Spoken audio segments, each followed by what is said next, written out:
Debbie, Harvey, mic check. Hey, hey, hey.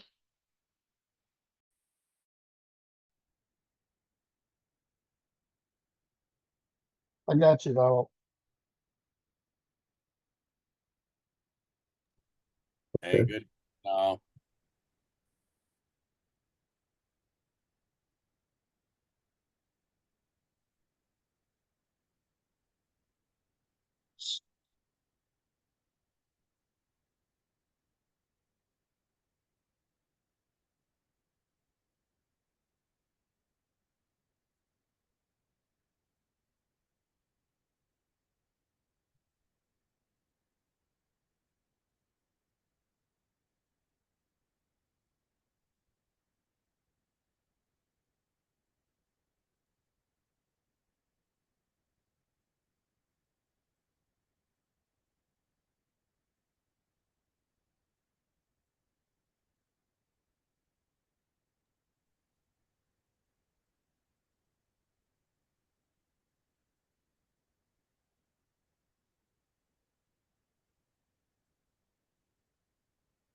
Well, good evening, everyone. Thank you so much for joining the Sandtown Community Association April meeting. We're going to start off with prayer. Donald, can you lead us in prayer? Sure. Heavenly Father, thank you for allowing us to come together today to discuss the business of Sandtown community. As we discuss our business, keep our minds and our thoughts and our mouths controlled by you. And Father, as we go forward, we ask you to continue to guide us. It is your name we pray. Amen. Thank you, Donald, for that. We got a packed agenda today.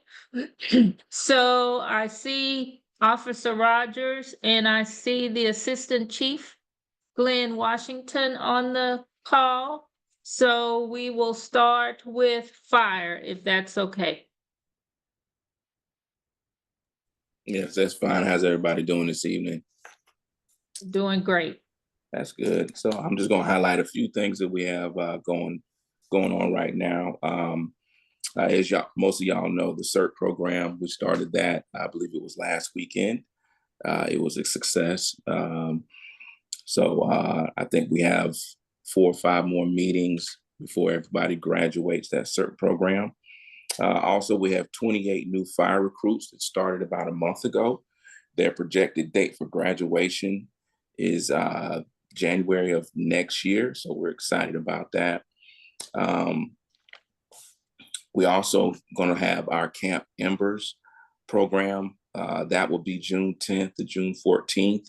And that's for young girls 14 to 18 in the South Fulton community.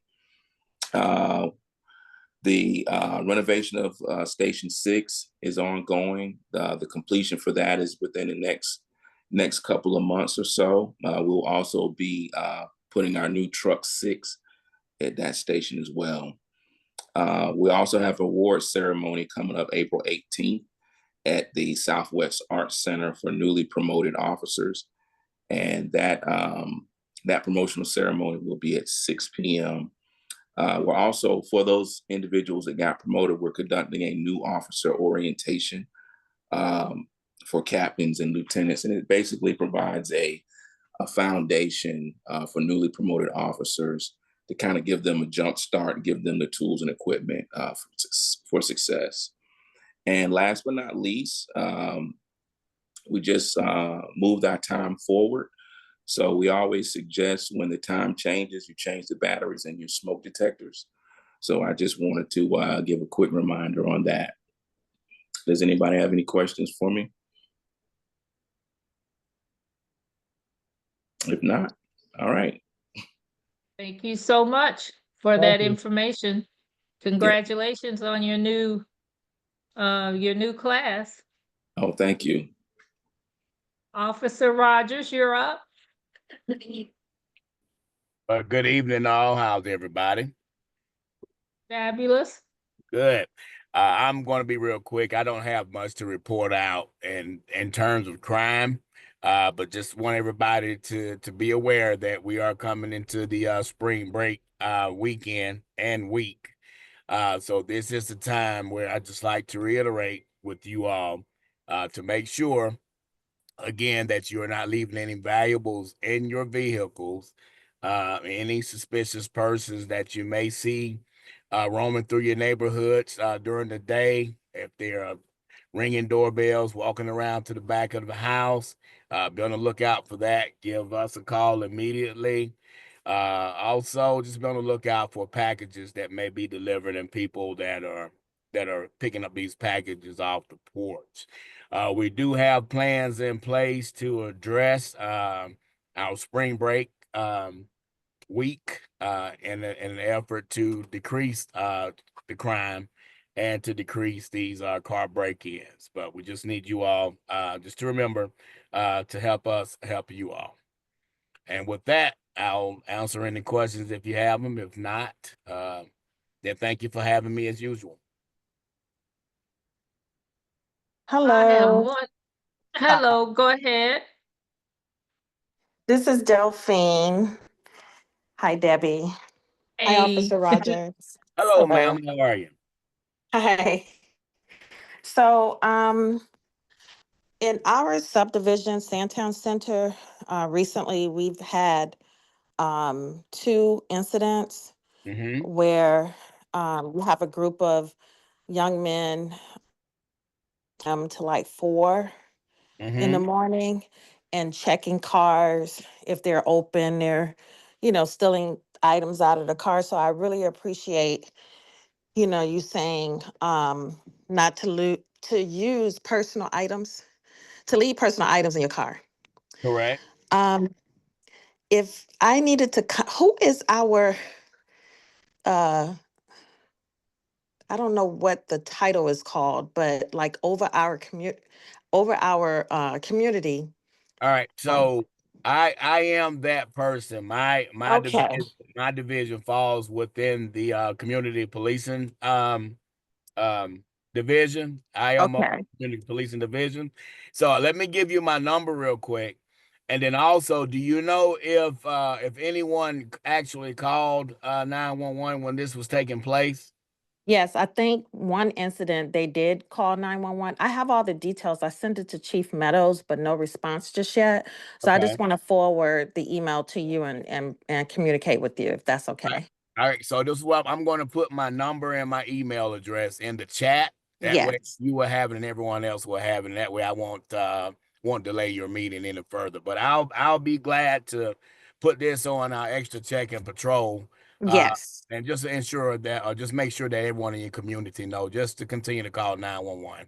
Absolutely. And hopefully we'll get these individuals off the street for you. I appreciate you. Thank you. Yes, ma'am. I have one request. If we could patrol a little bit more on Boat Rock, because I see the big trucks. They do well for a while and then they start going back from Hamilton Road to down Boat Rock and trying to maneuver the roundabout that's further down Boat Rock and all of that. So if you guys could increase the patrol, that would be great. Yes, ma'am. Absolutely. Chief Washington, you got your hand up? Yes, it was one thing I forgot to mention. Starting April 1st, our crews started doing hydrant inspections. So our crews will be out for the next 90 days conducting hydrant inspections, which includes flushing, greasing the stems, and painting those hydrants. Great. Thank you. All righty. We will move on. Thank you guys for attending. We will move on to Ms. Warren.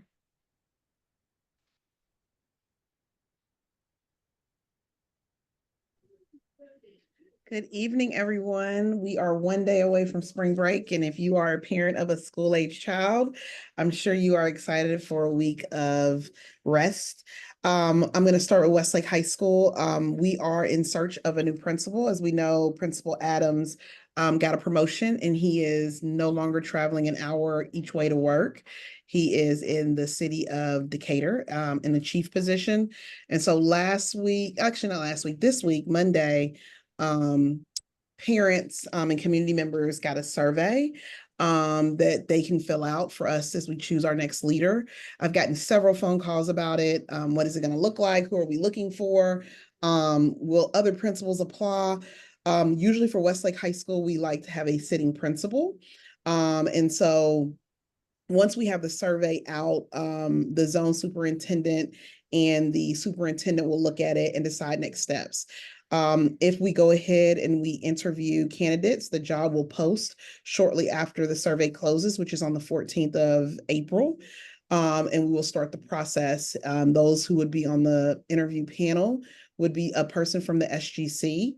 They have a principal selection committee and the PTA, along with teachers and along with staff. If the last time when Mr. Adams came to Westlake, he was direct appointed. He had been an assistant principal at Westlake. He had went to Camp Creek, and then he came back to Westlake. And so we're just looking at both options, waiting on the surveys and seeing what we can do with that.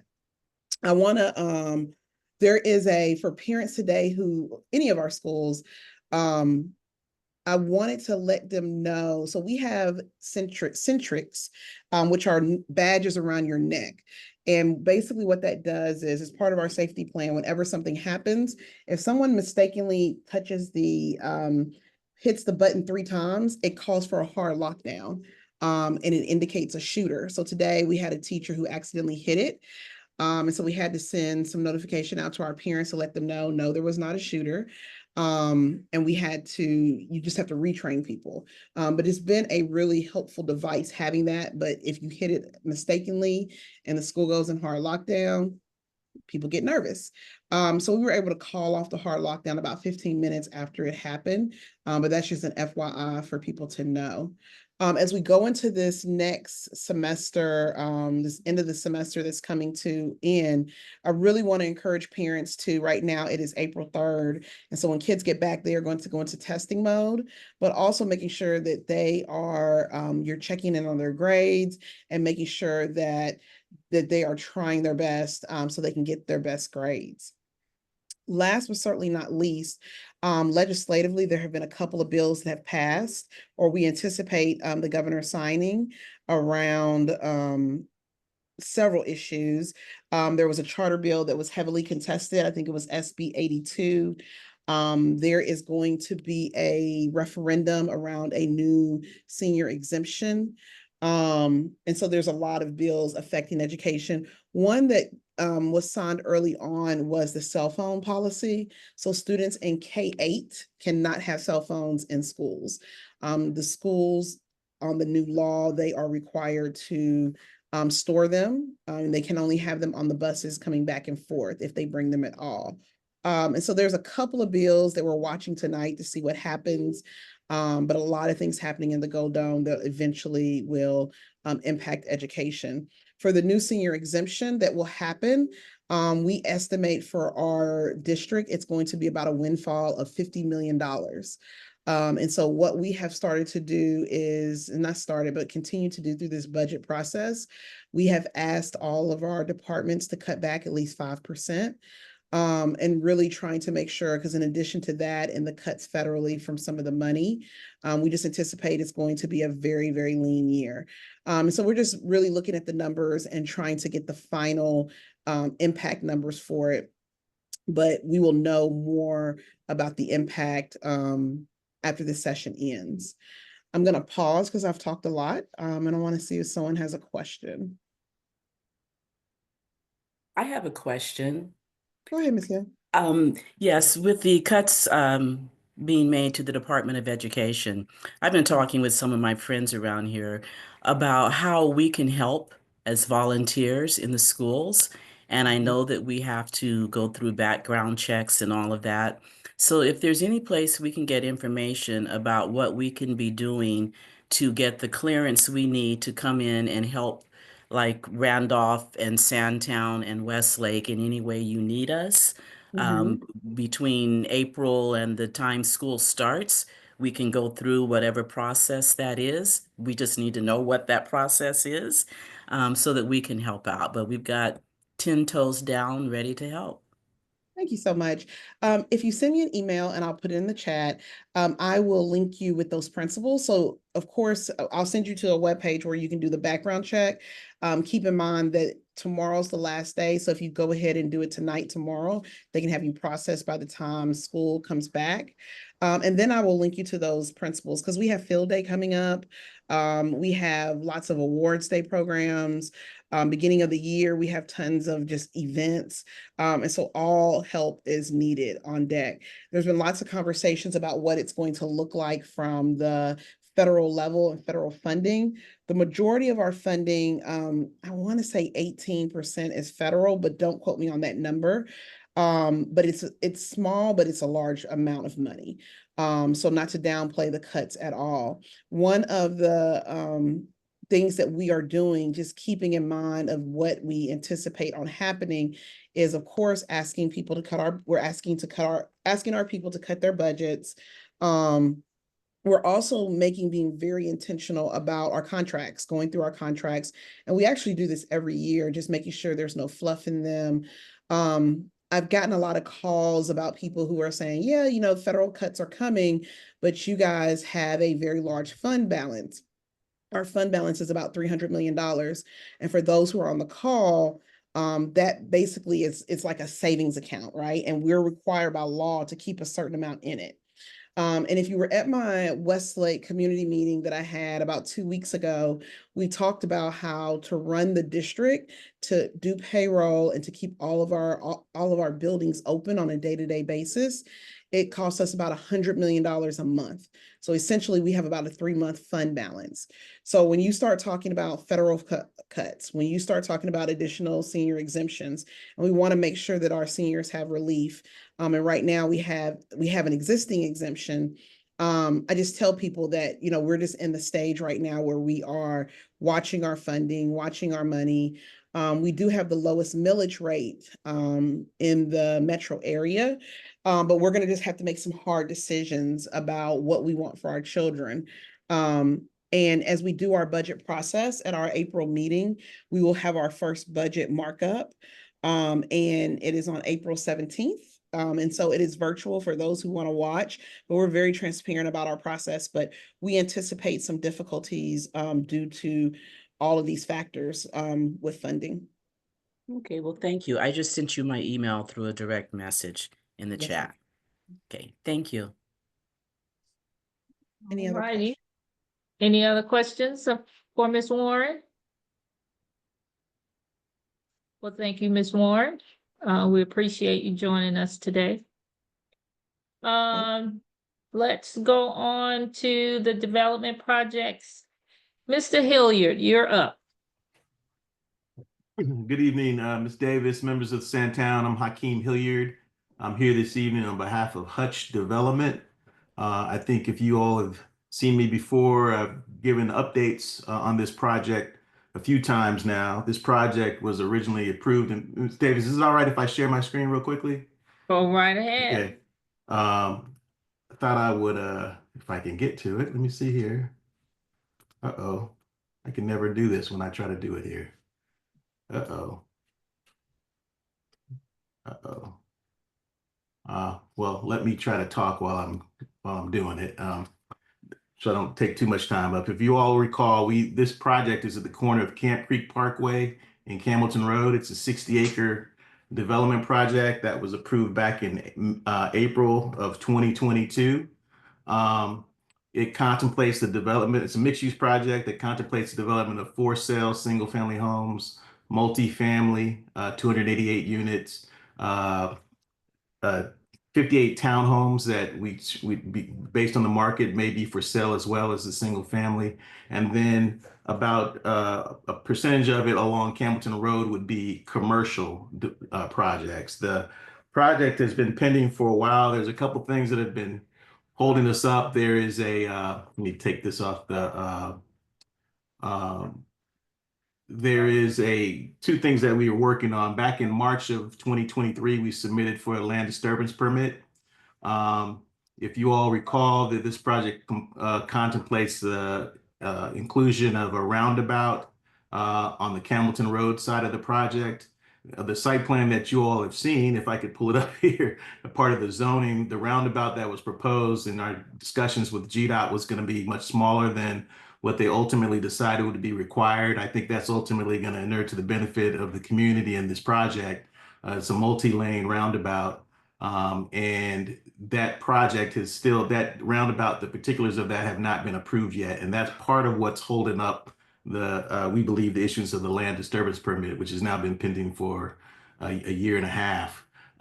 The other issue is because of the size of the roundabout and the cost associated with it, our clients went to the Development Authority and preliminarily have an award from the Development Authority of approximately $9.7 million to assist in the development of that roundabout and other areas, right-of-way improvements.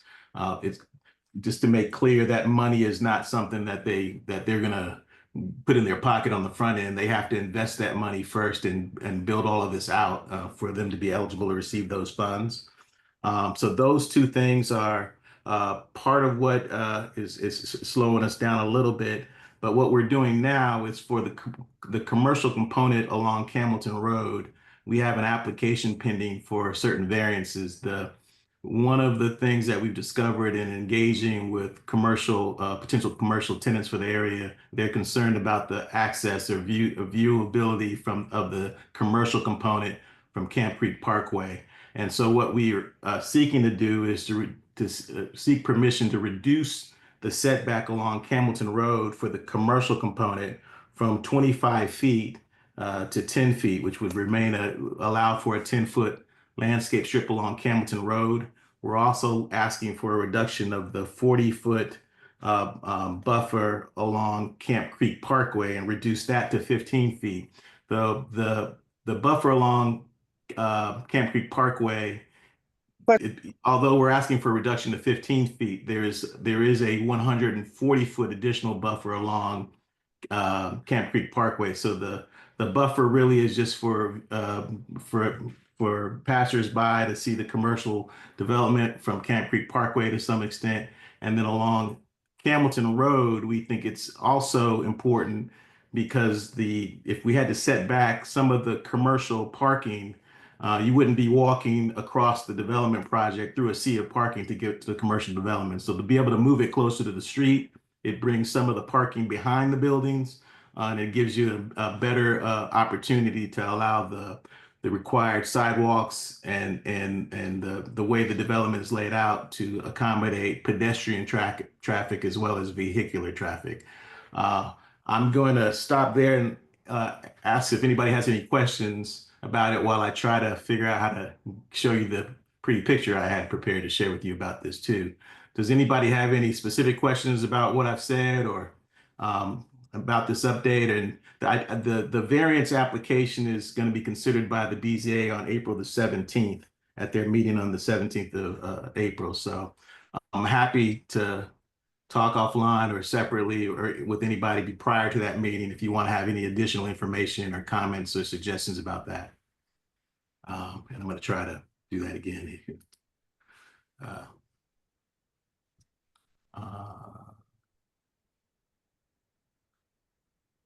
Ms. Davis, for whatever reason, I can never get my share screen here on your meetings. Maybe I'm not supposed to share anything. Well, you can always send it to Donald or Harvey. Okay. They can share it. Usually does anyone have any questions about his variance application to reduce the setback on both sides, pretty much of the development facing Camp Creek, the portion that faces Camp Creek and the part that faces Campbellton Road? And now you said the roundabout is larger than what was initially talked about?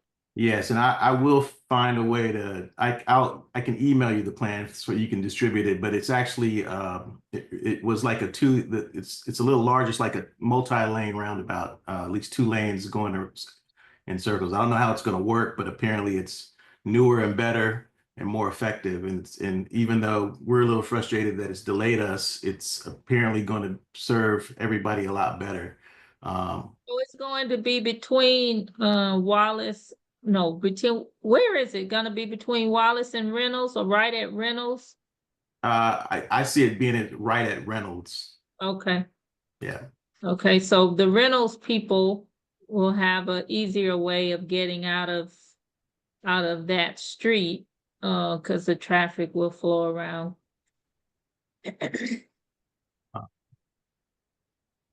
Yes, and I will I can send you this updated plan. I'm sorry I can't show it for some reason. Go right ahead and if I get it, I'll try to share it. But does Yeah. anyone have any questions? I guess we'll have to rely on what the board says as far as your variance and what makes sense in the development. Councilman Rowell, do you have any comments? I really don't. I mean, we had to do similar things in terms of the setback for Publix because of GDOT, to ensure that you could see the visibility of Publix. And so if you notice behind us, again, it's bigger buffers, but up until that building, they allowed us to clear trees so that you could see the Publix Plaza. And that was a compromise because, of course, they weren't allowing curb cuts off of Camp Creek. So that's kind of consistent with what we experienced with the Publix. Right. Okay. Does anyone have any questions? Hakeem, Yes, sir. hey, Donald Barnes here. I posted my email address in the chat. If you want to send it to me, I can share it on the screen. Okay, I will do that. I don't see it now. Let me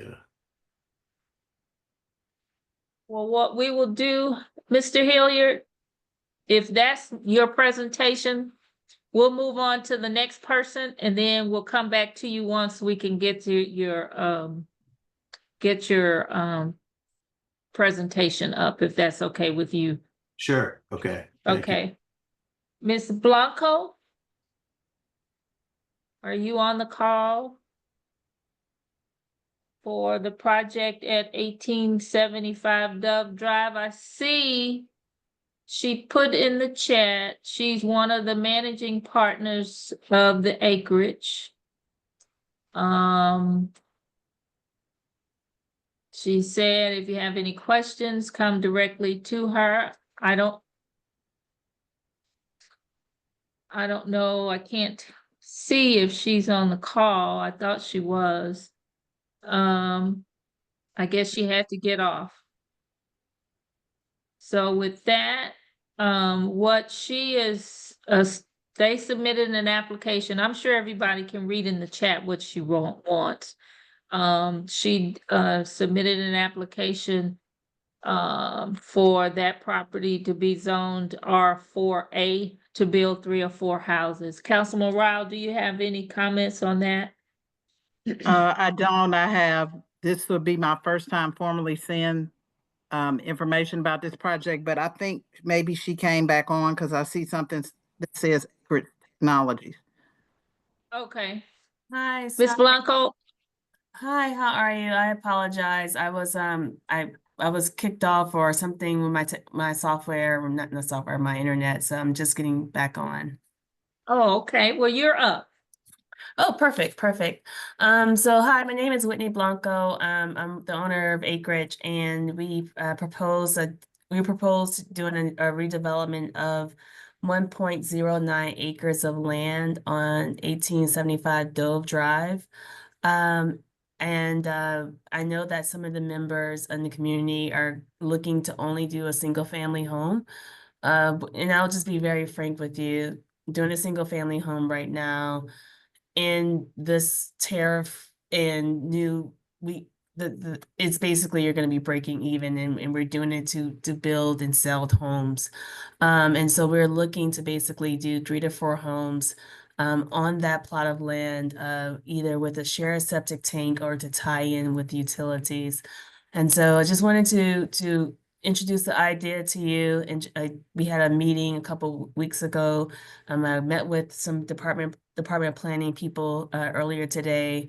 We've reached out to the council member. We are within the planning, land use planning guidance, the comprehensive development plan that was voted on a couple of years ago. However, I understand that people would like for us to do one house versus 3 or 4 houses on 1.09 acres. So just wanted to propose that to you, and just, introduce myself as well. Okay, does anyone have any questions? I have a I question. do, yeah, I have one. I wondered if we had any actual rendering or some information on what this would look like that we can share with the group. Yeah, so we only have a site plan. We have a site plan that we sent out. I mean, I can send it to Mrs. Davis after the meeting. Currently it's on 4 houses on the lot right now as it stands.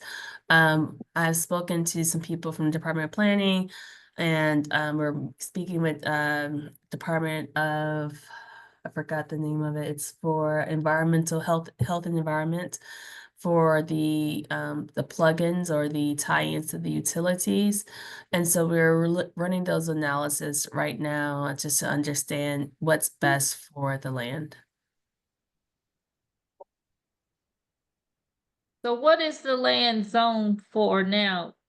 It's zoned for R3. R3. So Okay. currently we can build 2 homes there if we divided the lot.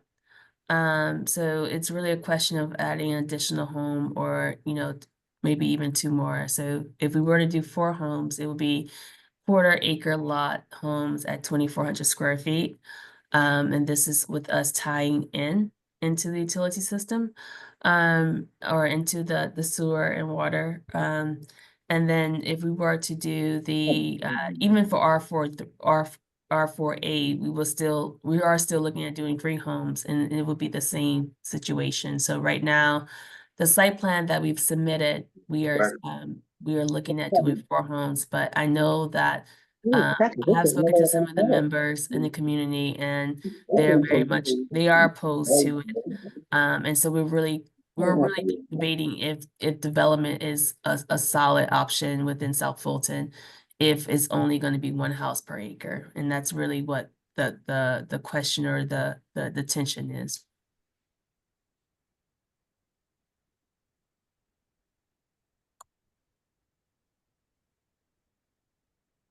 So it's zone R3, which is 3 houses per acre.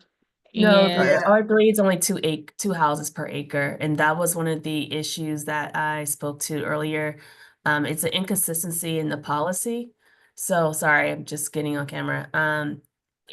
Acre is 43,560 square feet. R3 is an 18,000 square foot lot.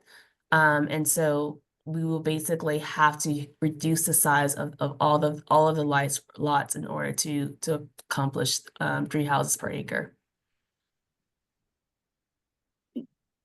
I wanted to share, you mentioned some feedback from the community. I think I know for District 1, the entire almost residential component allows up to 3 houses per acre. That's pretty much the standard in terms of maximum density, with the exception of the areas that were already identified for higher density, which we just heard about one of them immediately prior to your presentation. And so I just want to clarify that, because it's not limited to 1 house per acre, just to clarify. I appreciate that. And I think that that's one of the things that we're trying to gain, support for, is to get to 3 houses per acre, which is only applicable under R4A.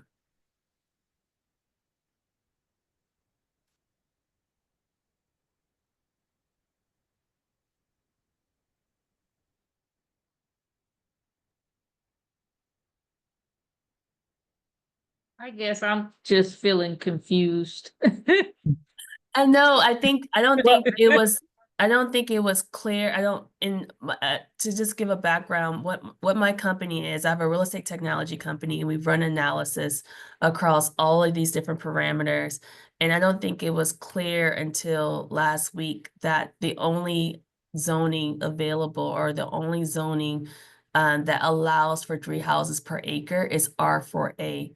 R3 does not allow for 3 houses per acre. It only allows for 2 houses per acre. And so that was,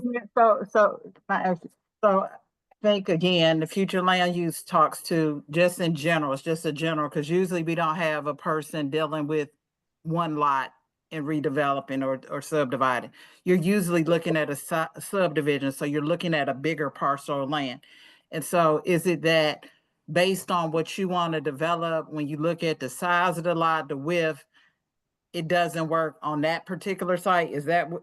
no, I'm just talking about math. So 1 Okay. acre is 43,000 square feet. I mean, that's just what it is. And R3 is 18,000 per square feet.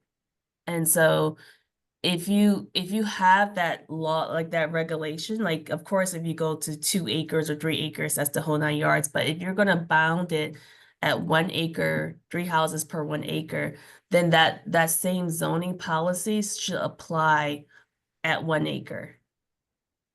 If the boundary is 1 acre, then we should be looking at something at 1 acre. And we have 1 acre. And within 1 acre of land, the only You can't get to the number. you can't get to the number. It's not possible. Okay, I follow you now.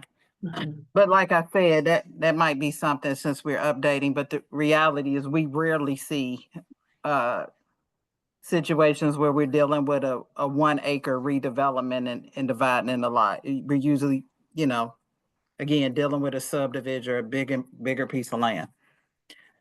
Okay, thank you. That was just my clarifying question. I got 2 hands up. Questions, Ms. Hill? Yes, I have 2 comments. First of all, I got a postcard about this rezoning proposal, and the meeting was on a Saturday at 6 p.m. on Old National Highway. And I asked my councilwoman, who is having a meeting on a Saturday evening out of the district? If this is around the corner from me, why was the meeting on Old National? And so then I sent an email to the address on the postcard, and the email bounced back because the address was not correct that was on the postcard. And so this whole project is a mystery to me, because it's like, why would you have a meeting outside of the district instead of in the district where you're proposing to do the development?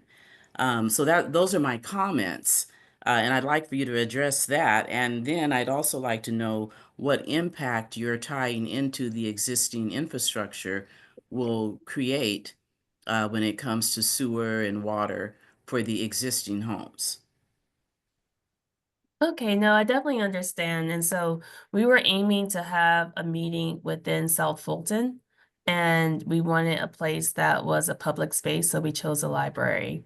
Unfortunately, so I apologize for that. In regards to tie in to the utilities, we are working on that as we speak in order to ensure that we were able to tie in. It appears that we're able to tie in like from an engineering perspective, but it's also a political will that we need in order to tie in. My background's in civil engineering, and so tying into public infrastructure for a few homes is not something that's going to cause a huge disruption. So can we see a rendering of what you're proposing? I've only developed a site plan for what we are proposing. And so we're trying to understand the public sentiment and understanding from like what people would like to have.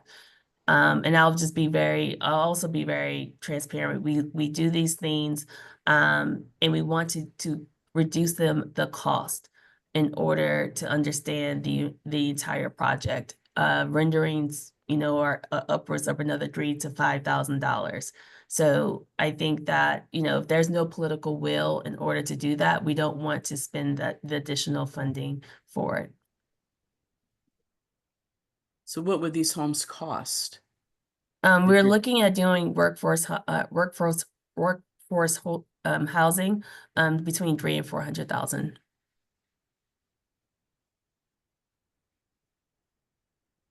What is the square footage on those homes?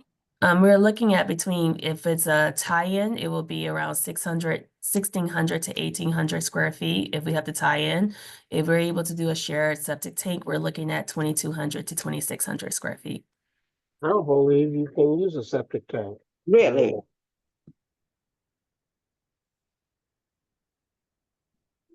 And I've never heard of anybody having a shared septic tank. Right. Well, I put the link for the staff recommendation in the chat. And just in general, I would, I didn't catch your name, I'm sorry, but you may want to talk with Fulton County Public Works regarding sewer, and that's its own process, but I think that will be insightful for you.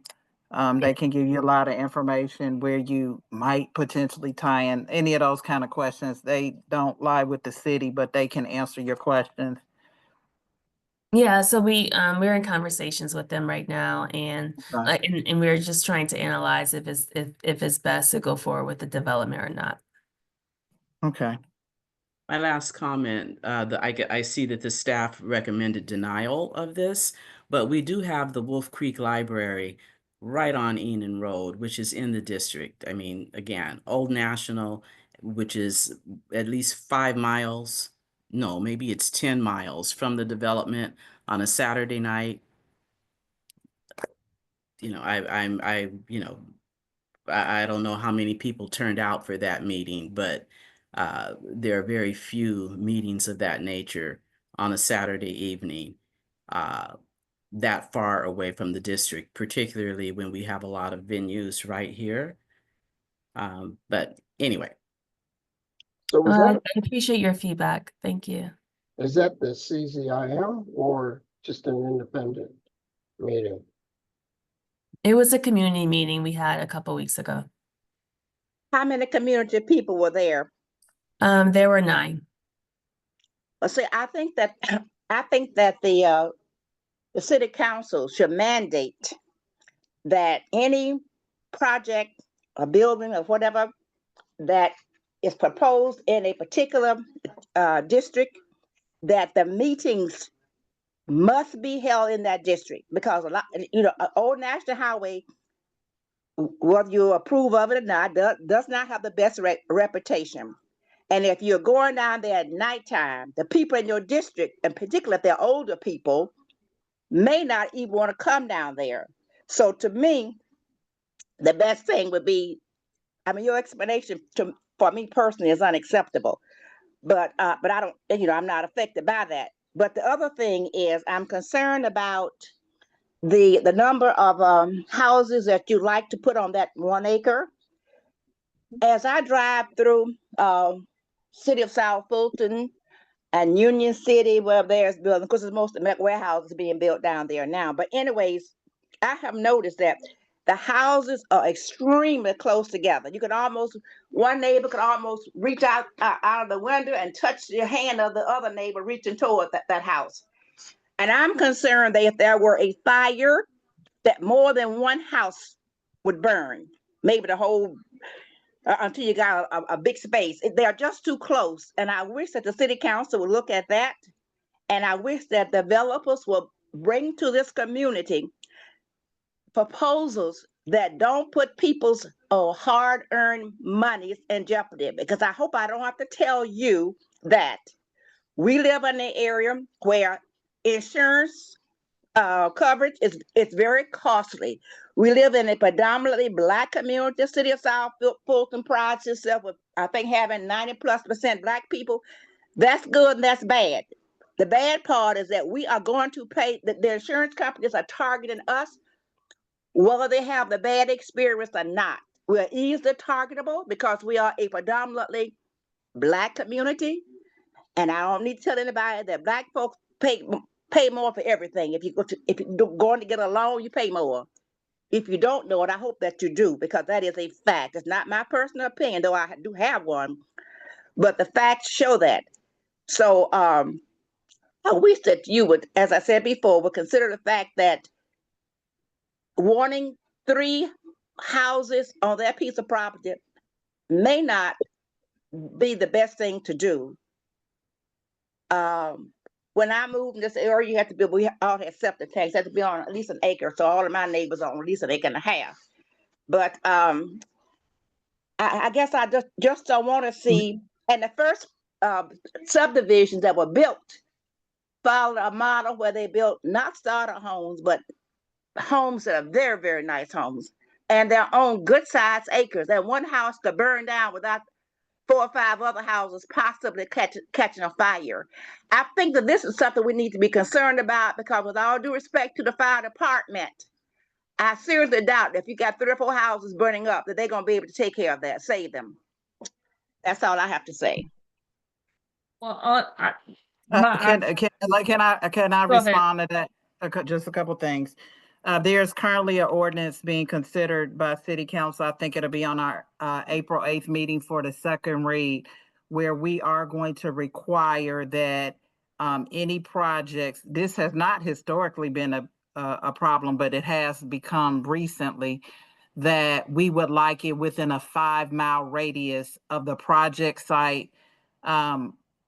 We didn't want to just limit it to the district, because sometimes that can be challenging. Of course, Wolf Creek is technically in 2, but within a 5-mile radius, so that we can make sure we maximize participation from the community in the zoning process.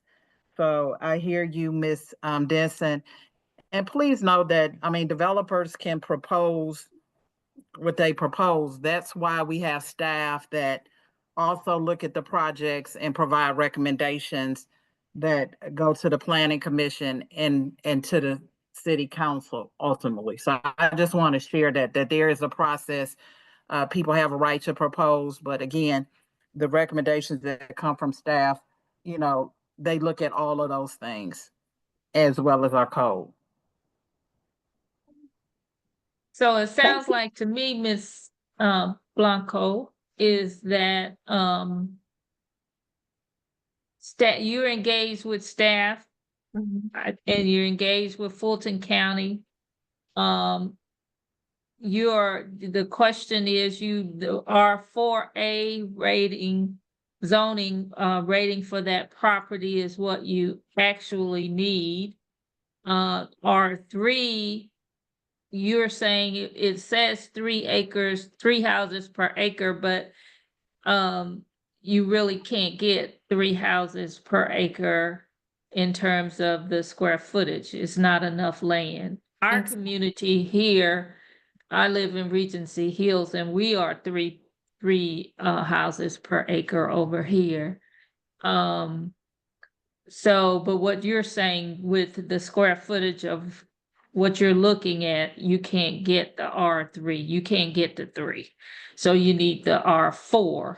So I guess at this point, they recommended that it's denial, but to give you time for them to work with you. Is that where we are? Well, I did speak to them today, and they realized that this was something that was that's not common, and that was just recently noticed. And so we were basically analyzing the difference in cost in regards to the utility plug-in, in regards to that, and if it's really a project that's going to be able to be funded given the tariffs, given everything, and I'll be very, like I said, if the community does not want this to happen, then we just won't go forward with it, to be honest with you.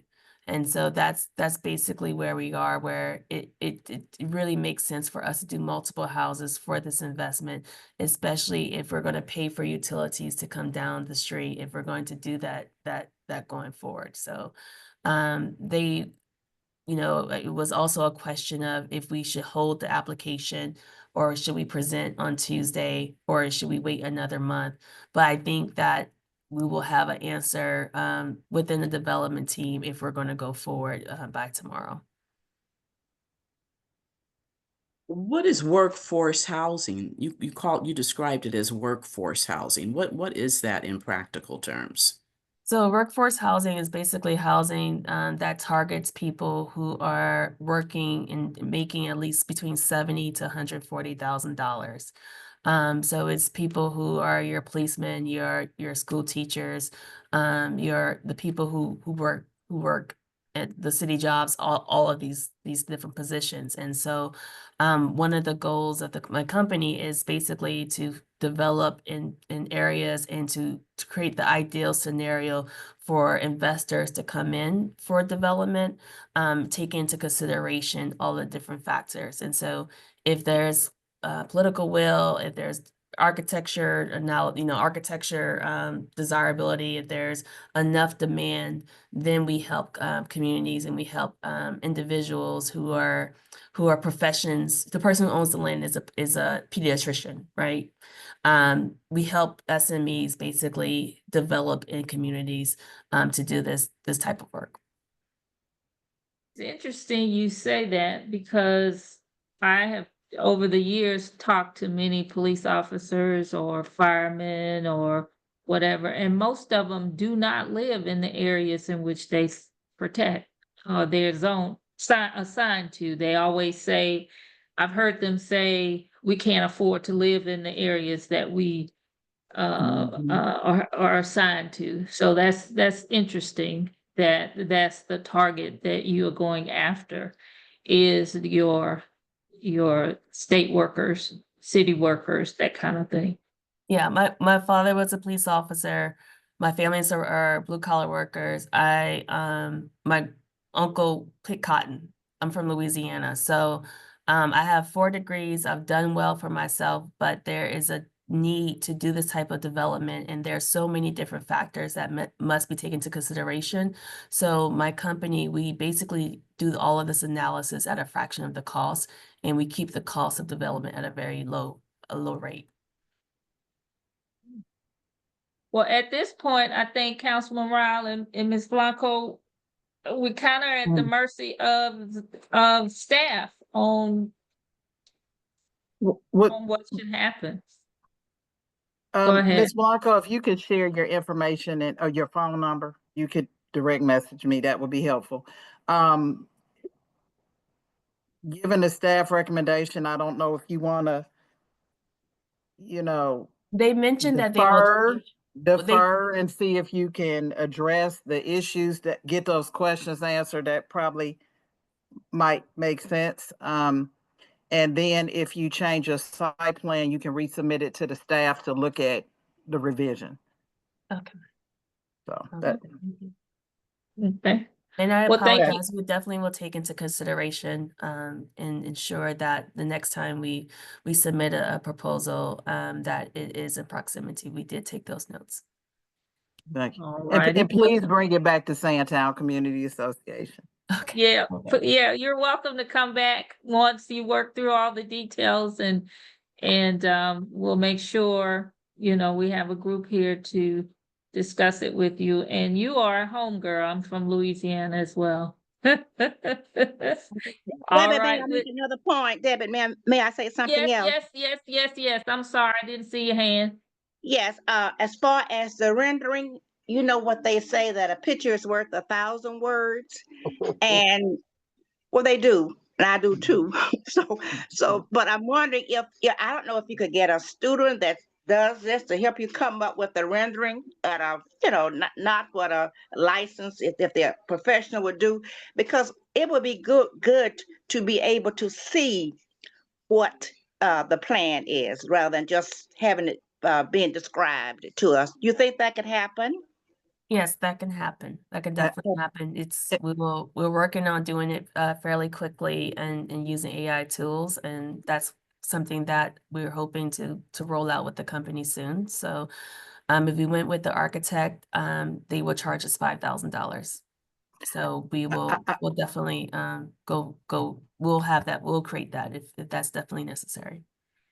Thank you. Definitely highly recommended before you bring anything to city council that you have that. Okay. Yeah.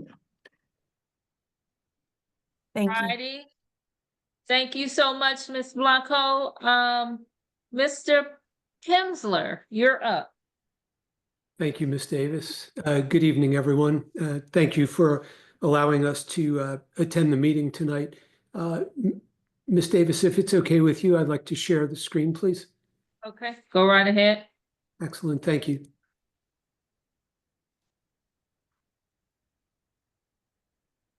All right, so we are, before I start, I'm sorry, there are two folks with me this evening from Barefoot Land, who is the proposed developer on the site, Brady McDonald and Mason Newberry, and they'd be glad to answer any questions that the group might have after a very brief presentation. This evening, we'd like to present a mixed-use development that is proposed at the southeast intersection of Fulton Industrial and Riverside Drive. This is Google Maps indicating the site location, and our site plan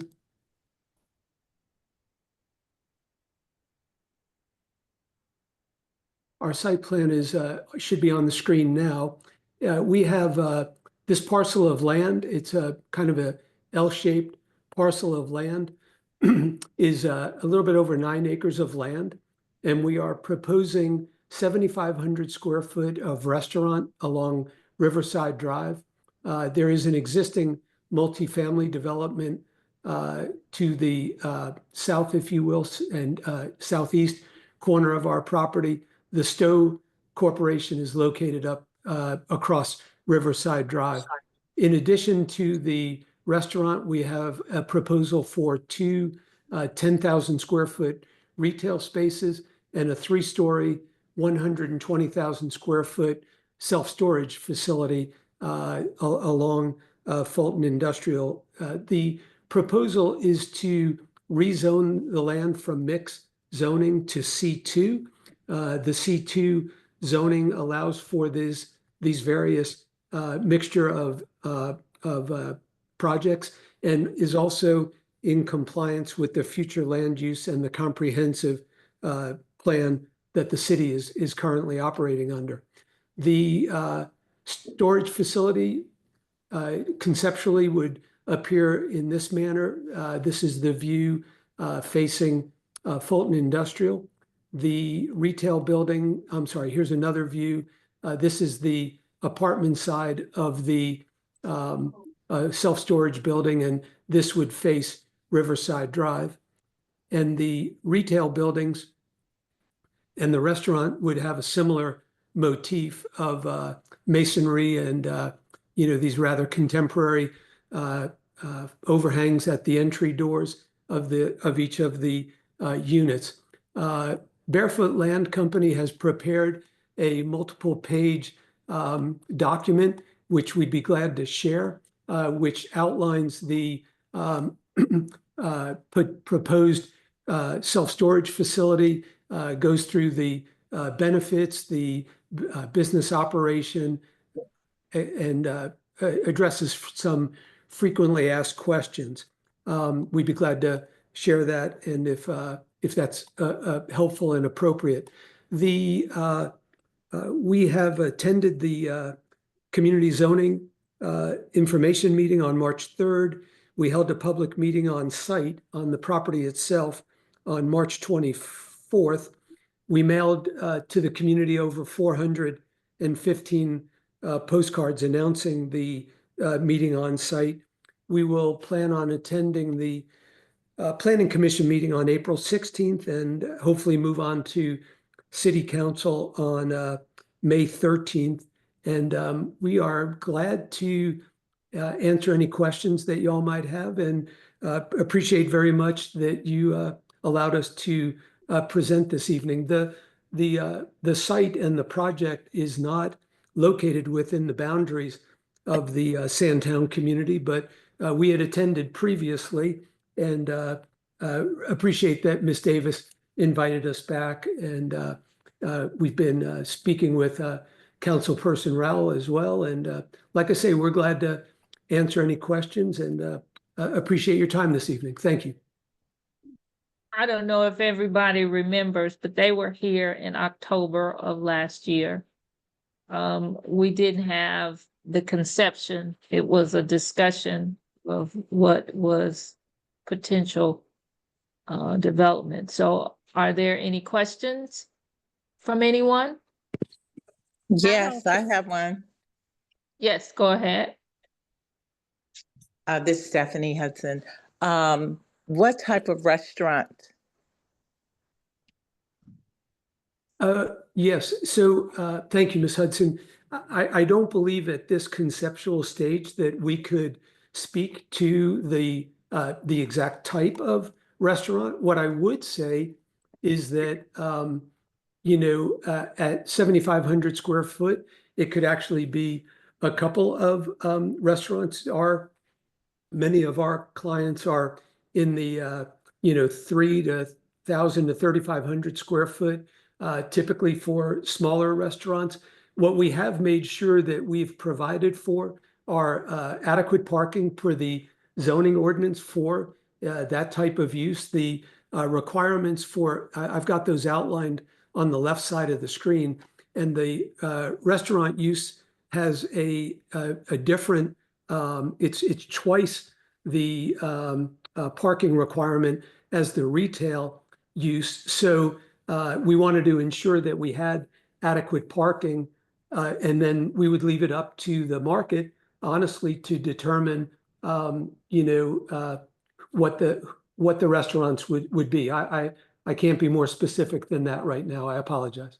Okay, well, we can use restaurants, sit-down restaurants, but I don't think we need any storage. That's my opinion. Thank you again. And restaurants next to storage. I mean, really? That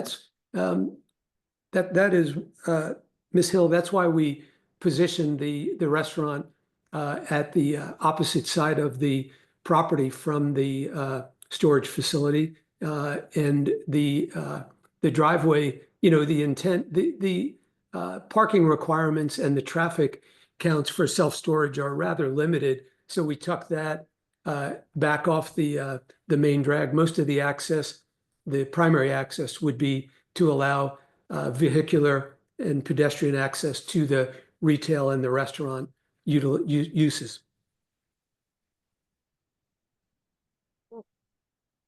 Mr. Prinzler, is there one similar that we could go and see that you've developed in Atlanta? We are working on I don't have one that is out of the ground right now. We are working on a permit right now, we actually have a land disturbance permit. We have building permits in with the city of Atlanta, and it's located in the Reynoldstown neighborhood. It's a 4-story self-storage facility off of Memorial Drive. Mr. McDonald, do you have any references for folks that they might be able to look at, or are there images that we could send to the group in that regard? So we're working on a project. It's not out of the ground though, as well, up in Dallas, Georgia. But unfortunately, nothing real local. This is the site. But I mean, I think the renderings represent what this is going to look like very well. And when we go to the city, there'll be architectural controls as to make sure that we build it the way we said we were going to build it. So I think the best way to get representative, probably the only way, is to, look at these renderings. We could provide further renderings if there was something else, and if there was different colors or different features that you guys would recommend that would make it, just feel a little different, then we're happy to look at that. But we definitely are trying to put our best foot forward to make this look and feel very modern and to fit in this location. And as Randy mentioned, we did tuck it into the back corner, where other retail restaurants would not like to go because it was just further off the main road, a little bit more inaccessible. But yeah, unfortunately, we don't have anything immediately that we've built and that we can show you. Miss Juanita. Good afternoon, Deborah. Randy. Hello. Yes, ma'am. One more time, would you give me an overview on exactly the combination of this property? I know you said retail, housing. Would you tell me that again? Yes, perhaps it'll be beneficial if I zoom in a little bit here.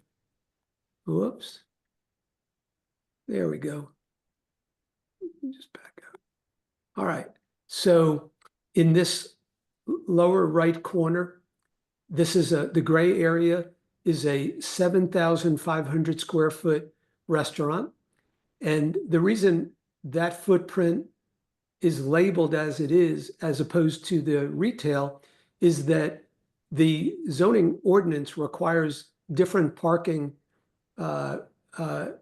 It has different parking requirements for restaurants than it does for retail. So we have the appropriate number of parking spaces surrounding the restaurant per the zoning ordinance. So again, a restaurant, a single-story restaurant, 7,500 square foot. Then this building in the upper left corner of the screen and this building here are the same size, and those are each 10,000 square foot, and those are intended to be retail. And those have a parking requirement, again, that's different from the restaurant, but we satisfy the parking requirement with the spaces that we've shown. And then the third use is this 3-story Class A self-storage facility down in the lower left corner of the screen. And then you mentioned some housing. Oh, no, I'm sorry, ma'am. The housing that I mentioned is existing. This site right here is a multifamily development that is just to the south and east of our property. And there are a group of 3-story apartments, multifamily units that are accessed off of Riverside Drive. So it's down the street, you know where you got the Publix, and then across the street you have the apartments right there on the corner. And then behind the apartments further down Riverside are the townhomes that are being built. And then when you pass down there, you pass down Riverside on the other end, closer to Fulton Industrial is where this is located. Am I correct, Randy? That's correct. And it's really at the intersection of Fulton Industrial and Riverside Drive. This is the northbound lane, and this is the southbound lane of Fulton Industrial. There's an existing manufacturing facility here, STO, S-T-O, and this land is currently vacant. And, Ms. Davis, you reminded me of something as you described the other development along Riverside Drive. When we came before the group, the Sandtown community meeting in October of last year, we did have a conceptual site plan, and off of this driveway, or off of our access off of Riverside Drive, this portion of the site was dedicated to townhomes. And we heard very, very clearly from your organization that there was absolutely no need for additional housing in this area. So, and actually that night there was a rather heated discussion about a single family development not far from this property. So we went back and we spoke with realtors and did a little bit of a analysis of what would make sense, and we decided that this mixture of uses where retail, there were a whole slew of retail offerings that Dr. Rowell suggested to us. So we leaned more heavily towards the retail mix, but we modified this entire area here from townhomes to the restaurant because we thought we heard feedback from folks that would be desirable. So we're really trying to respond to what we're hearing from the community. Okay, I see.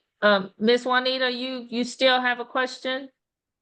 I do. Okay, go ahead. Mr. Randy, the Yes. self-storage, now what is the purpose of the self-storage? Because I don't care for self-storage. I think that we have enough of that. That area on that end, for my taste, is already terribly congested. And this seems to be, this is going to complicate it even more. Yeah, it's a very interesting comment that you make. I don't have the specific numbers. It may be in this document, which I'd be glad to share with you and the group, and we'll submit it to the city so that there's a record of it. But we do start to get to the demand factors here.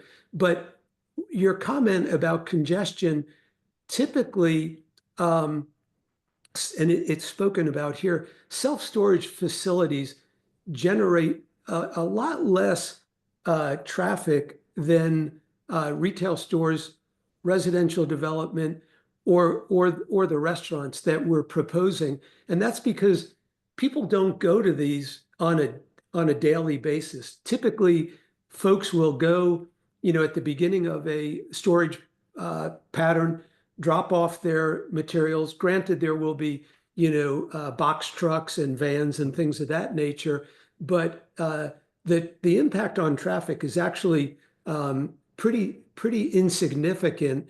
And you're dealing with, folks. The users would be folks local to the community. So it's not like you're bringing in or generating traffic like you see on Fulton Industrial, where there are vehicles running up and down the road, for the various large box warehouses that you've got. These are infrequent and primarily small businesses and residential clientele that are utilizing this. So I believe the impact on vehicular traffic would be quite minimal. I'm going to release the mic, but I think it's a little congested already there, and placing all this there will make it even worse. I release the floor. Okay, Ivory, your hand, or you have a question? Ms. Denson, your hand is up. All right, Ms. Hill, your hand is up. Yes, thank you. At the meeting in October, I think that there were a number of concerns expressed about the storage. We said at that time that we have like 5 large storage facilities within a couple of miles of that. And we are tired of storage, period. We do not need any more storage facilities. People are not storing furniture and belongings. They're keeping it in their homes or in their garages. We do not need more storage of any configuration anywhere. We've been talking about a proposed development on Campbellton and New Hope Road. And one of the conditions we have said is no storage or U-Haul facilities. We said that in October. We have said that at every meeting that people have come to with proposals that include storage in it. We do not need more storage. Thank you. Linda, I see your hand is up. Hi, Debbie. Thank you. Yes, I agree. We do not need more storage. What this community needs is to turn our dollars over in our community instead of seeing our dollars going out of the community. We need entertainment here. We really don't need any more housing right now. We need shopping, retail shopping, and we don't need any more storage. I agree. And also, where is the storage unit going to be located? I don't see it in your drawing. Hold on. Maybe I'll just hop in there, Randy. So we've done. I understand. We hear you that you don't want storage, but there's lots of research that we've done and due diligence that show and prove that 10% of all households in the United States, including this municipality, use storage. And I mean, they may just not be, unfortunately, on this call. But so we are trying to satisfy a big desire, and we've done market study also that shows, and again, Randy suggested that we're happy to share this study, that there is no storage facilities within 4 miles, and there is limited self-storage facilities within the 5-mile range. So we do believe that there is a demand, and there, you know, again, traffic impacts minimal. There is really minimal impacts to the community to this, but it does serve, you know, 10% of the households in the community, whether they're on this call or not, unfortunately. You know, and so we're trying to do this in the best way forward, where not only are we going to provide that, but also, you know, we listen to y'all, and you know, we changed the site plan and the proposed uses from residential. We heard you to give you more of what you wanted. And we're really trying to find a way that we can work together on this in this situation here. But yeah, So again, where is it located? Where is it going to be located in this So rendering? You have the apartments in the middle, retail up front. yeah, is it Miss Allen that's speaking? Yes, that's Yeah. correct. Okay, so this is Fulton Industrial. Can you see my hand? Let's see. Do it again. I don't. Yes, I see it. Yes. Okay, so this is the northbound lane of Fulton Industrial, and you turn onto Riverside Drive. So here's a retail building and a retail building, and this is the self-storage parallel to Fulton Industrial and backing up to the multifamily development. It's no taller than those multifamily buildings.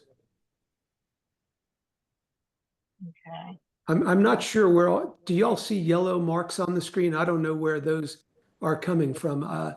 They're not in the drawing, and they're, anyway. Yes, we can. I think when you move your hand at one point, it was adding them. I'm sorry. I didn't mean to do that. I could stop and refresh if that's problematic. Hi, this is Stephanie Hudson again. I don't know who did your statistics or whatever, but you may want to go get your money back, because there are storage facilities very close around here. We got Kimberly Mill, Fulton Industrial, but at the end of the day, we don't want storage. So it doesn't matter what your statistics say. We don't want any storage. Now, if you want to bring some entertainment over here, then fine. Something similar to a Dave & Buster's, bowling or something like that. But we don't want any storage. I agree. Yes, I agree, Stephanie. And what other option do we have other than storage in that area, in that space?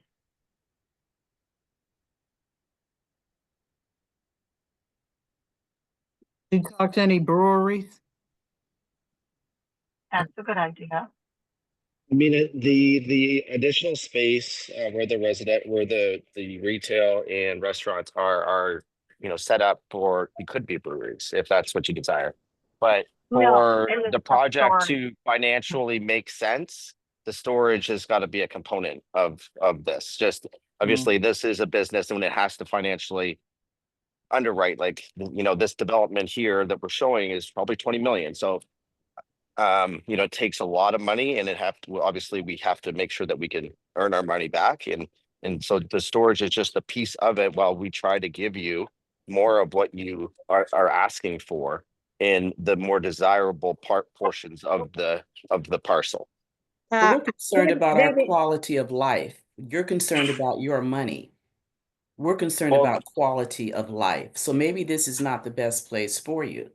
Well, we truly believe that, there's my family uses storage, and it helps to declutter our living spaces, and there's a lot of benefits to storage, and we've actually included a lot of that in the document that we've prepared. Again, there's 10% of all of us that use it, and it really does help our space. And now, we could make the argument, well, we don't need more stuff, but that's not the way it is. It's like people want to keep their stuff, whether they're downsizing, moving from locations, temporarily putting in storage. Businesses utilize storage for records and excess materials and supplies. There's a lot of, again, people that obviously use this storage, and so there is a demand for it. And so again, we're really trying to provide you with, by utilizing these other uses in this setup, to the things that you want. But it's going to be difficult to get anything that makes financial sense without it. There's Oh, not a Debbie, demand for can storage I here. This is Councilwoman Rowell. I want everybody to be heard. I also want us to be respectful. I think one of the things I know, and we did talk about this in October, again, don't know exactly where the comps, and I think if I recall, one of the things we asked, or I know I asked about the occupancy around, because we have it on Cascade, we have it, and some of these are outside our jurisdiction, but still close. You have storage on Fairburn Road, you have it at Camp Creek, you already have some on Fulton Industrial. So again, while you may be looking just in general, in this area, it really is quite a bit of storage close by. Debbie, may I And say so something? when people are on the call and saying that, I mean, they definitely know their neighborhood. And so, there may be other areas in the city that don't have storage, but in this area, it's quite a bit. However, before you say, I need to give Ms. Withers an opportunity. She's had her hand up, and then you can go after her. Thank you. Okay. Evening, everybody. I hope you guys can hear me on Bluetooth. I'm sorry, I missed the October meeting, but I was thinking that maybe it would cover the same footprint. It may not alleviate traffic, but it's an option as it would cover the same footprint. If you guys looked at co-working spaces, if I don't think there's that many, or if any, co-working spaces on this side of town, but as someone who commuted back and forth to Atlanta, I thought maybe co-working spaces would be a really good option. It would probably fit into that footprint.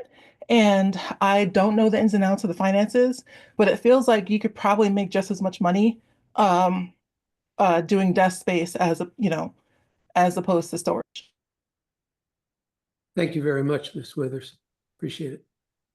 Interestingly, you said that, Ms. Withers, because at one time, I think there's a space off of Fairburn Road that they were looking to do something like that, and I don't think it materialized, but that's a good option.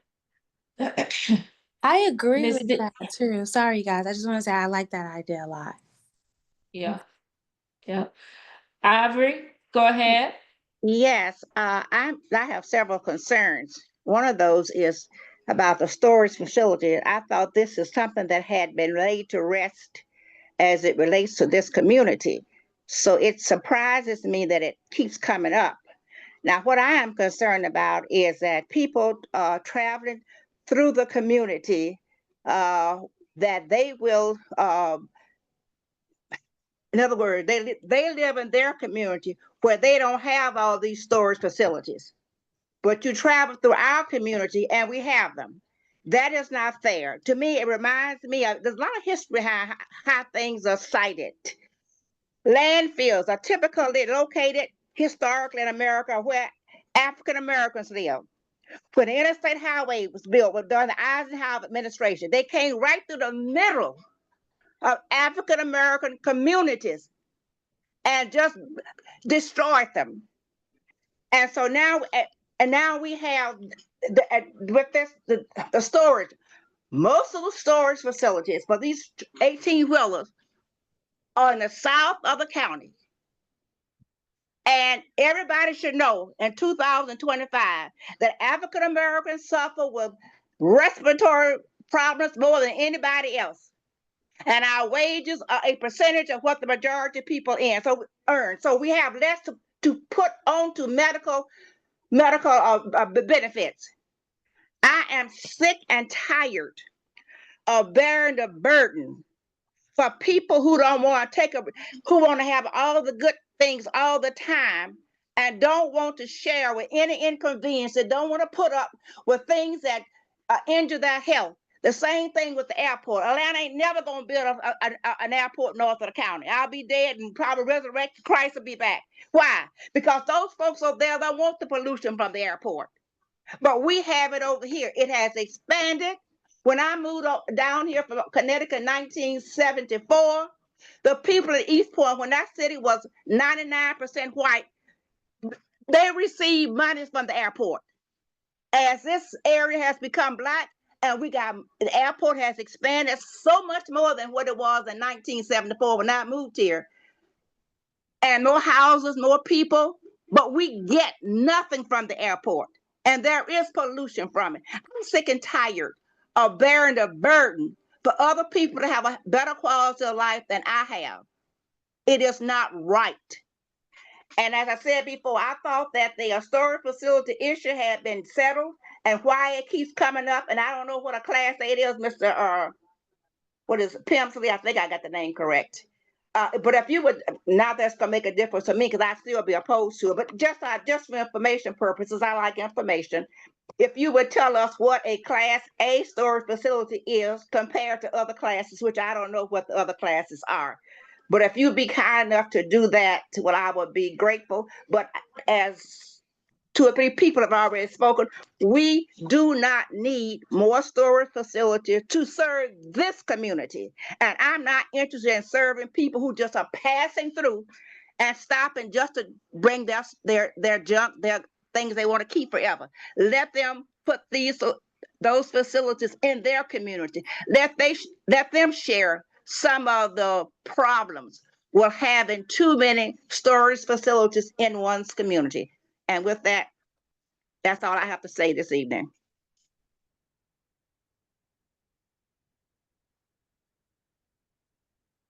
Do we have I any other? second that.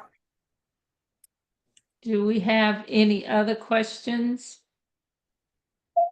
Well, Debbie, my question was never really answered. This is Linda. I was asking what other ideas do you have that could go into that self-storage area that's $20 million in value?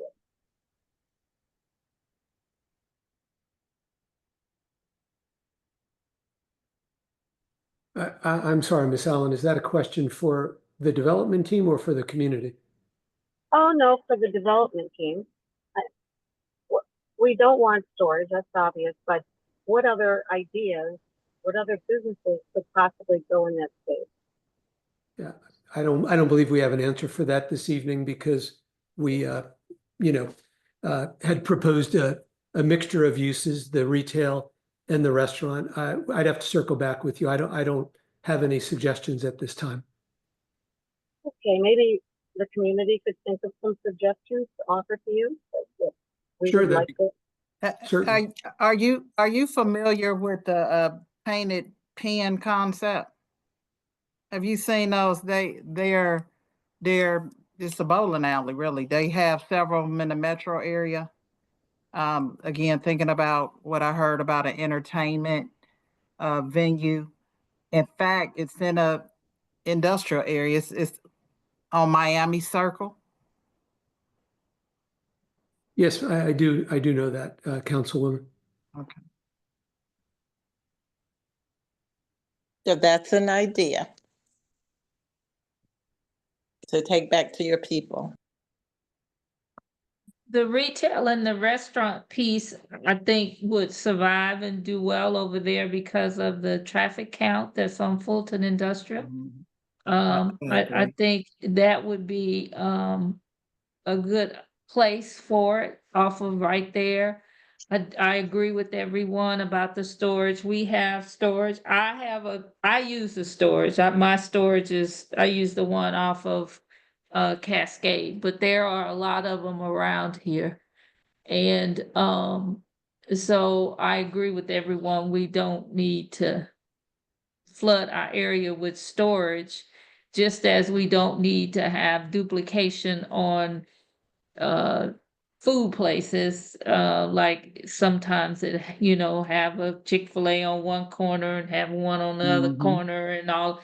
We need to have a more variety type of retail space and food space. So if we could have a variety in that part of it, that would be great, because I think it would be successful, given, like I said, the traffic count on Fulton Industrial.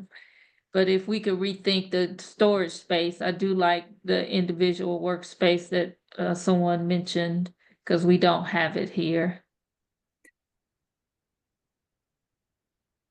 I just have just a couple general questions. This is Councilwoman Rowell. How big is this parcel? I just don't recall. Is this overall site? How many acres? Just over 9. Okay. And is currently zoned for mixed use, is that correct? Correct. Okay, and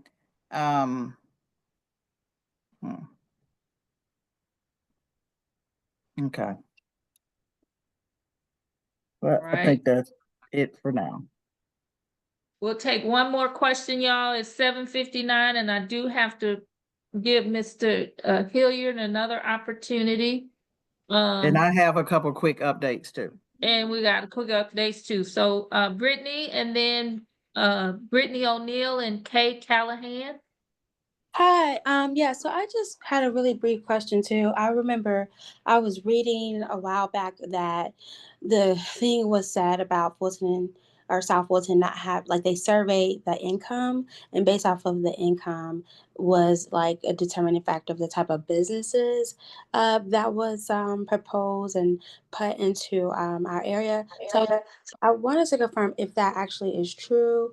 And also, like, I commend everyone saying firm their beliefs and how they feel. I actually work in North Atlanta myself, and I just was thinking, like, I would love for our area to be equally as beautiful, if not better.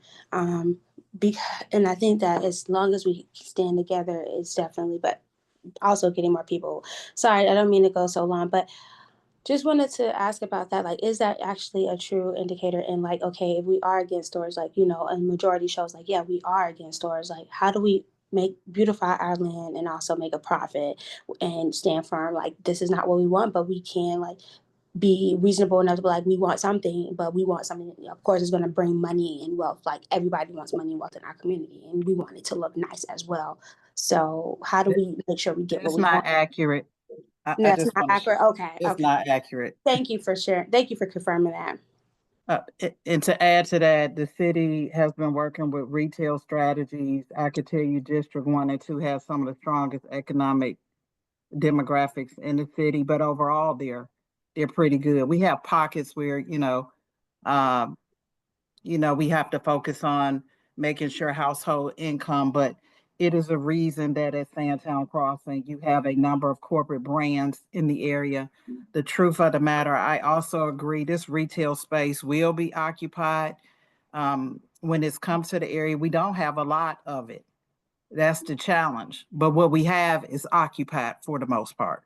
And so I think it will do well. There are so many people who work off the Fulton Industrial Corridor. I think to the tune of about 25,000 people in the whole general area. That's South Fulton in the area. But again, when people are traveling, they don't say, oh, this is South Fulton. They're just trying to go grab lunch or whatever. So I do think this will be attractive. We have more residential coming down that street. You have a nice spot, and we need it. The retail, I did hear you all loud and clear on the storage. And I'll just leave it at that. Ms. Callahan? Ms. Callahan, your hand is up. Hi, everybody. Uh, I just had an idea that maybe, I don't know if people might be interested in this, but perhaps we could have something like a workshop in that space. So there are a lot of people, I think, in the community who don't necessarily have tools that they could use, like they're trying to create a raised garden or something. And I know in other places they have workshops where people can pay a fee to go in and use the tools. And then there are people that work there that help you to use it to make whatever it is that you want to make. I don't know if there's a need for that in our community, but something that could be, it could be. Well, why don't we suggest it? It sounds like a lot of people have ideas. So can I suggest that you all share those ideas with Mr. Primsler if he's open to them? Certainly. I'll place my email in the chat, and I would look forward to following up. That would be great. Thank you all very much for your time this evening. We really appreciate the input. Thank you for coming. We appreciate it. Pleasure, of course. Thank you. Nice to see you again. Mr. Hilliard, I apologize. Are you still there? I'm still here. I'm gonna. Okay, let me see if I can share my screen. Here we go. Thank you. Share. Do y'all see it? We're about to. Yep. Yes. Okay. That is a smaller version of the plan. This is that area that is shown in orange there is the commercial area of the site. And I don't know if you all can see clearly, but the purple area on the right of way, that's Campbellton Road, and that is the newly constituted design for the roundabout. And you'll see it's a multi-lane roundabout. It's larger than the one that was proposed when we added it during the rezoning process a couple of years ago. That's dictated by ARC.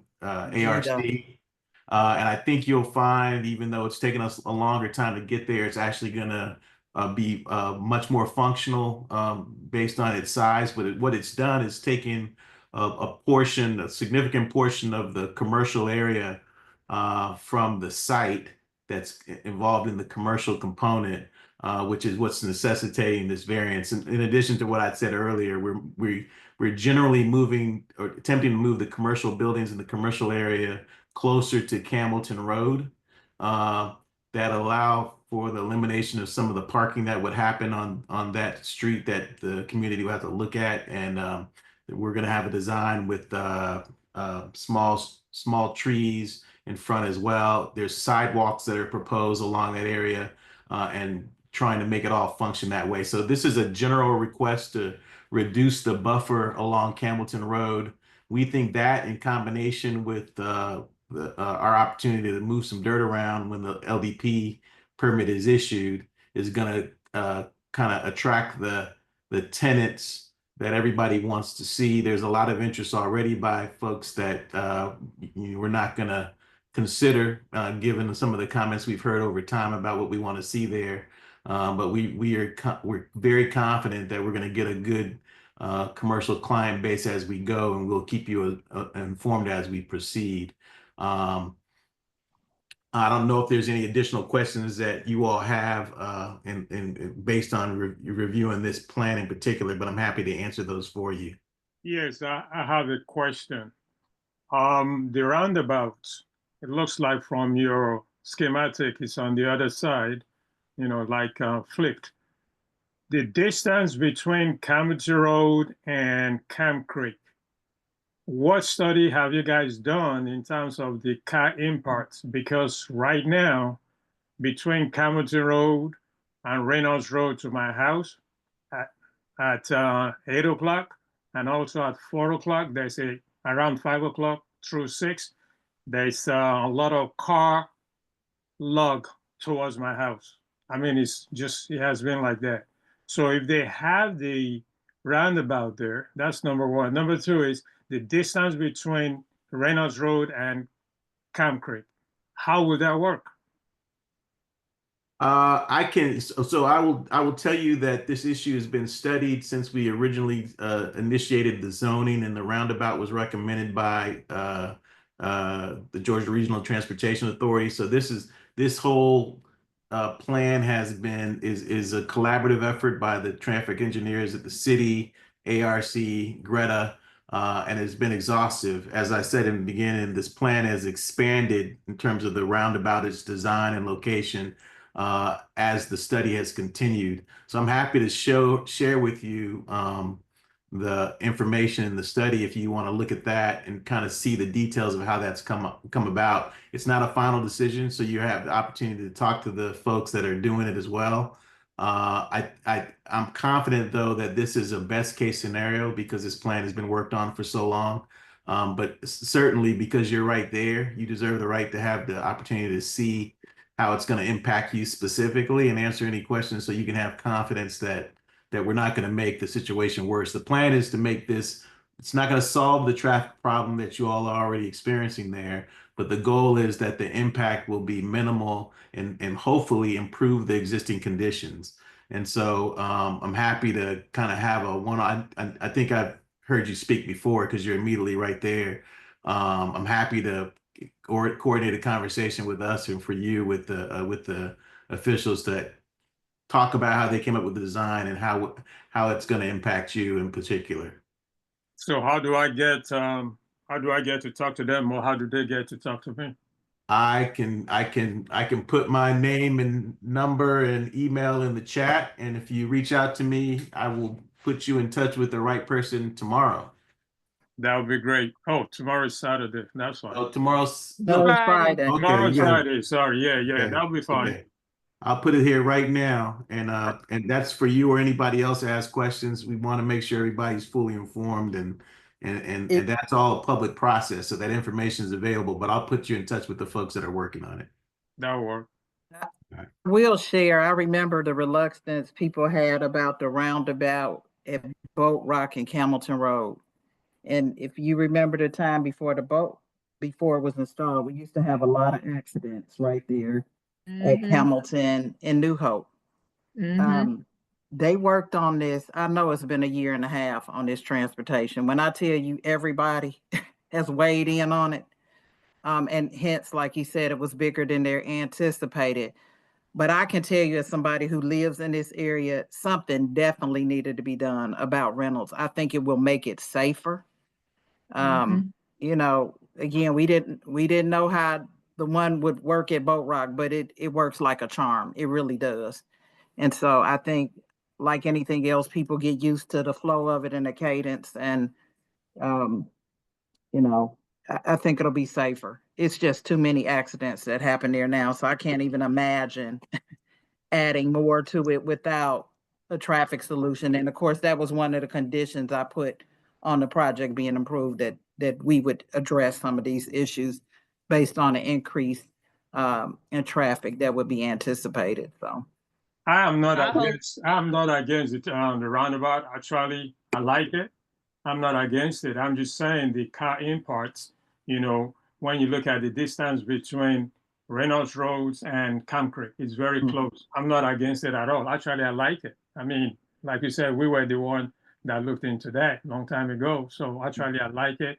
It's a smooth thing, and it's perfect. I'm not against that at all. Yeah. I didn't take it that you were. I didn't take it. I just wanted to remind y'all that we all had apprehension about the original roundabout, and we figured out people were going the wrong way in the beginning, but after about a couple of weeks, they figured out what they should be doing in a roundabout. And I will say there are additional traffic improvements projected to come along Campbellton Road, even as you cross over Camp Creek. So while they're just focused on this piece, there are ongoing discussions with GDOT about the Campbellton Road corridor from Camp Creek going into Douglasville. So I'll just leave it at that right now. Yeah, I remember one thing, Ira, I remember when the discussion first started in GDOT, I think they were on the call and they said this would give them an opportunity to kind of look at it holistically because there is, the congestion and all of that kind of change in the intersection there. So I think having this type of development has, they're at the table and they're helping us with the traffic. And what I hope to see is at this second roundabout, we may get rid of the trucks coming down this end on Campbellton Road altogether. They may take Fulton Industrial and Camp Creek and not travel down Campbellton Road, which is the goal. Ms. Denson, go ahead. I hope they don't come down Camp Creek because I got enough traffic now trying to get to a doctor's office. But my question, that's the truth, Debbie. My question is there a 2 lanes roundabout in the metro area? I just like to go and see because as I am navigating through them, I find there are certain people that don't realize that they have to yield to the traffic that's in the roundabout. And they start coming out and you're thinking it's one that we don't have more accident in some instances.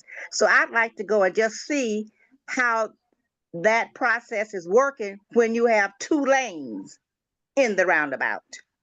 I'm going to drop a link in the. I think there are some examples. I think I can find a couple of them and Ms. Davis, I can send them to you to share.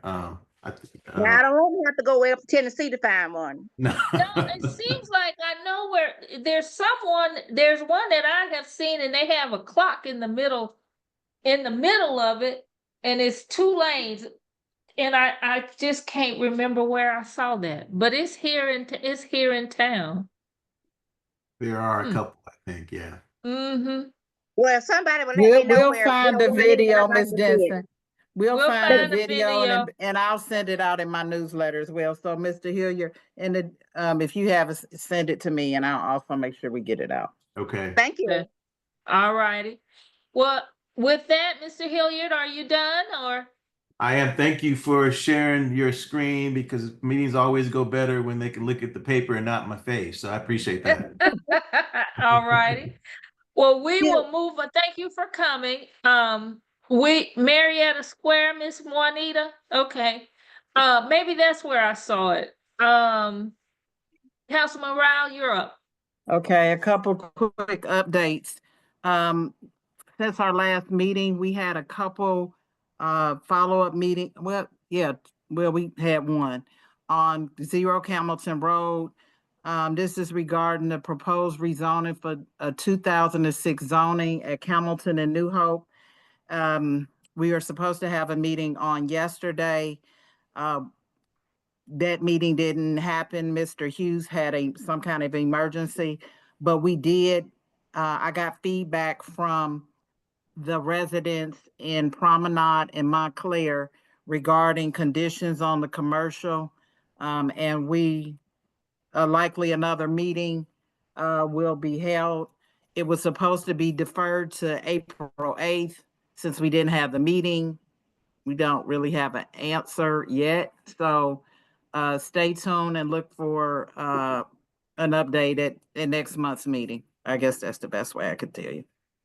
Sandtown Park is currently undergoing some improvements. We did the rec center, but now I've been focused on the park. We've renovated the concession stand, the bathrooms. They've built a grill area. A skybox is forthcoming, and they'll be redoing the asphalt around the fields. So a lot is occurring in Sandtown Park. Stay tuned. As you know, that's a very well-utilized park, and we want to enhance it. We recently did some tree cutting around the parking lot so that it's clearly visible for Campbellton Road. This is the parking lot that's to the left of Philip Randolph. So this is not on the side with the rec center, but on the side by the school. It's clearly more visible. I'll be working on trying to get some funding for some landscaping enhancement in that area. But the tree trimming has occurred. We also did, I want to thank Alpha Kappa Alpha Sorority and Trees Atlanta. They did a tree planting in Sandtown Park. It's been about a month ago. They planted 59 trees in Sandtown Park. They did an amazing job. Lots of volunteers that came out. I think that was their first tree planting in the city of South Fulton. So thanks for all the volunteers. It was probably about 60 or 70 people who came out for that tree planting. In addition, we did a grand opening for Danforth Road sidewalks. For many years, that project was in queue to try to match the sidewalks the city of Atlanta and the lighting that city of Atlanta installed along Danforth. We had a huge turnout for that grand opening or ribbon cutting with the seniors, especially who frequent QLS. So that was exciting to see. A lot of residents came out for that. In addition, be on the lookout in my newsletter. We have a groundbreaking scheduled. They'll begin work on the New Hope sidewalks. You probably see some activities there. Those are forthcoming. So before y'all start fussing, there'll be a lot of construction along New Hope this summer. But I'll just say no pain, no gain. Couple events that I have a bingo day party coming up on April 19th. It'll be from 1 to 4 at the Sandtown Recreation Center. If you're not doing anything, come on out. And I am looking to schedule a June town hall meeting. We cover a lot on these calls, but if it's things in particular you want us to talk about or cover at that meeting, please let me know.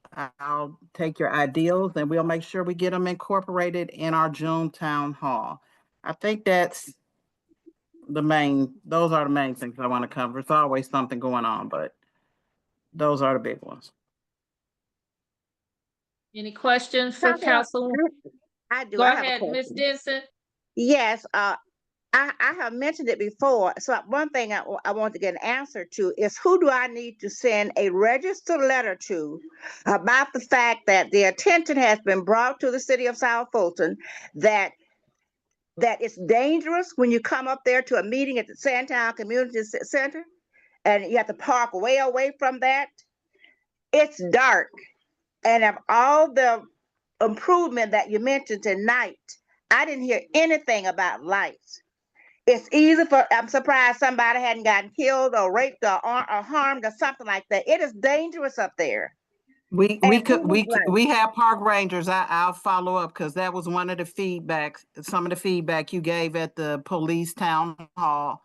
I'll recall you sharing that feedback. So I will follow up on that, but that request had been previously provided. So I'll get a status update on that to you. Well, wouldn't lights be cheaper than rangers? I mean, you need 100 rangers out there. You need both. You need both. I mean, okay. it's not one or the other. We need both. Well, I hope it's a high priority because if anybody gets injured out there, the liability to the county could be significant. And as I just think even if a person gets a family or the person gets money, it's nothing like being violated, I wouldn't think, or killed. So I just wish that it would rise to the top of the list. I hear you. So noted. Okay. Thank you. All righty. Is Councilwoman Rowell, you done? Any more? I meant to announce two things. I put it in the chat. We have 2 new businesses in District 1. One, we have Lee's Pharmacy, which is on Cascade behind Applebee's. It's a new family-owned pharmacy. Very excited, Lee's Family Pharmacy. I put it in the chat. And on the 9th, we'll be opening Arden's Garden. It's open already. Arden's Garden is having their ribbon cutting on the 9th. And they'll have free drinks all day, so stop by. That's in Cascade Crossing. And so I was there today. Okay, I've been over there a couple of times, but thank you for supporting our local businesses. You say you want healthy options, so that's how we are able to do that and making sure they remain viable in our community. And if you didn't know, and I think I mentioned this maybe at the last call, Gaucher's breakfast bar has expanded. So you have elbow room. So we're excited to see her expand in her current location. So she took part over what was previously the AT&T store. And the Artist Garden is directly next to it. Oh, okay. Fabulous. All Mhm. right, any questions for Councilwoman Wild? Is Councilwoman Gums on the call? Nope. Did I I don't see see my? it. No, okay. Never is. Huh? I said never is. Oh, well, I'm sure she would be if she could be. Well, with that, everybody, Marilyn, Donald, Harvey, you all have anything to add? No. No? Okay. No. All righty then. Thank you all for coming. It is 8:23. We've had a robust conversation. I always like them. And we'll see you all next month. Thank you for your engagement. I appreciate the feedback. Thank Absolutely. you, Debbie. Thank you, Catherine. Thank Thank you. you. Thank Thank you you. all. Thank you. Bye-bye. Good Bye. night. Thank you. Good night.